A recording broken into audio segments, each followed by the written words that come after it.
Once I met a woman who I thought was a little bit persnickety. She was focusing on all these little details, and I thought it was a detriment to the group as a whole. And then, of course, I got to know her, and I came to have a deep appreciation for her. It turned out that she was an architect, and she had deep knowledge of the way that spaces impact human beings and human behavior. The concerns that I heard her name were aimed at caring for the group as a whole. She just knew things that I didn't about what we needed in the space, and she sought to take care of us by taking care of those details. Getting to know this woman was pure joy, and I am very glad that this was a case where my assumptions left enough space to be proven wrong. I do not know the concrete ways that spaces impact human beings, but I know some from experience. I know how deeply impacted my own being is by spaces, and I've heard some of you name the same. I've heard people talk in the past few weeks about how much you miss the sanctuary, the comfort and wonder of our shared space. And I sure get it. I love that space. It's beautiful. It's holy. It's calming. And I don't quite know how this can be true, but it feels wise. When I'm in the sanctuary, even when others aren't, I feel like I can sense the pulse of the community. And however this might be, God does feel a little bit closer in that space where worship, music, and prayer have sanctified the space for many years. Similarly, I know how my being responds to other spaces. I know how I relax the moment I get into the woods, anywhere in the woods.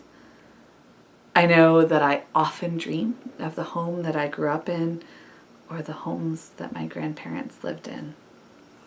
There are emotional states and deep-seated memories associated with places that impact me in ways I don't entirely understand.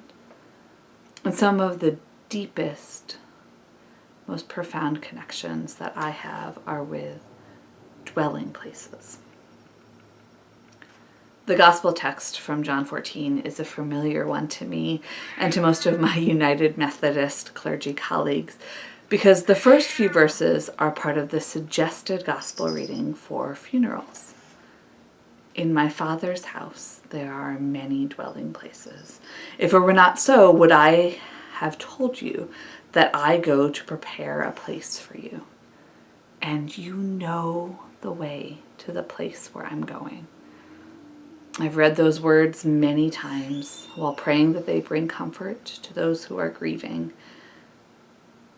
The many dwelling places in John 14 have a lack of earthiness to me, though I think they feel a little bit otherworldly because of the context that I've read them in. I do appreciate that very honest Thomas who responds to Jesus, "No, we do not know how to get there. How would we know how to get there?" And this isn't in the text, but I'm pretty sure it's meant to be. And what are you talking about anyway? Thomas often speaks the words that I would be thinking if I had been there with Jesus. I'd want a map and some reassurances that I could find my way. That said, the Gospel of John likes to speak on multiple levels at once. And I think the most reasonable way to understand this passage is to think of God as our dwelling place. And luckily, we have the psalmist to further sketch out for us what that looks like. The psalmist calls God their fortress, their rock, their refuge. there's a theme there, and I think I already found it with God is my dwelling place, or more simply, God is my home. With all the power in this psalm, though, I've noticed that there's actually more going on in the verbs than the nouns. The psalmist requests that God deliver, rescue, save, lead, guide, redeem, and take them out of the net that they're stuck in. It isn't just that God is a safe home to dwell in. It is that the psalmist is in deep trouble, in need of getting out, and then in need of having a safe place to dwell afterward. And there's this trust in the passage that God can and will provide that safety. So, dwelling places, homes. How is yours feeling about now? Is it a fortress that keeps you safe like God's own self? Is it a space you need to be rescued from, or a prison in which you are confined? Is home a pipe dream, either because you don't have one or because you don't get to be in yours much or at all? And how does this compare to how you normally experience your home?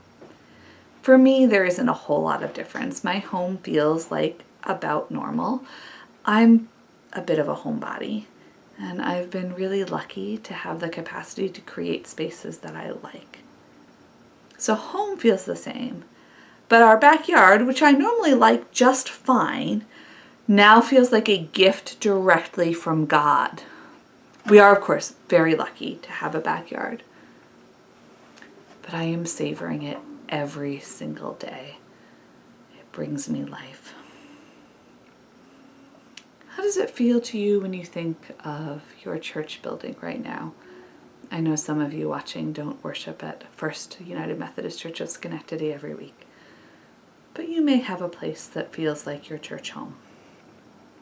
Do you miss it? Do you forget it exists?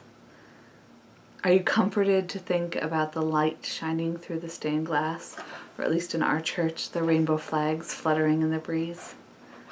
How does it feel to know that the grand old building is sitting, waiting, ready to welcome us back when it's safe? Really, I ask these questions because I wonder if the way you think about your home, or your dream home, or your church home, are helpful in how you consider what it means to have God as your dwelling place. What emotions do you associate with that? I think of safety, comfort, ease, hope, and connection. Because God is the one who connects us all over any distance, including the distance between life and death. So dwelling in God is inherently communal. I do need to say communal in a good way, not communal in the fighting over who has to clean the bathroom way. In fact, it makes me wonder if the reason that we have church buildings and shared sacred spaces is so that we can practice having a shared dwelling place, one where we can connect to God and each other. In all of these considerations of dwelling places, I find that my head is filled with the lyrics to the old hymn, "My hope is built on nothing less," and the refrain of which says, "On Christ the solid rock I stand, all other ground is sinking sand. All other ground is sinking sand." Whatever else it may mean that God is our dwelling place, I know that it means that we have God as a rock and a refuge, a means of steadying ourselves when the sand shifts under our feet.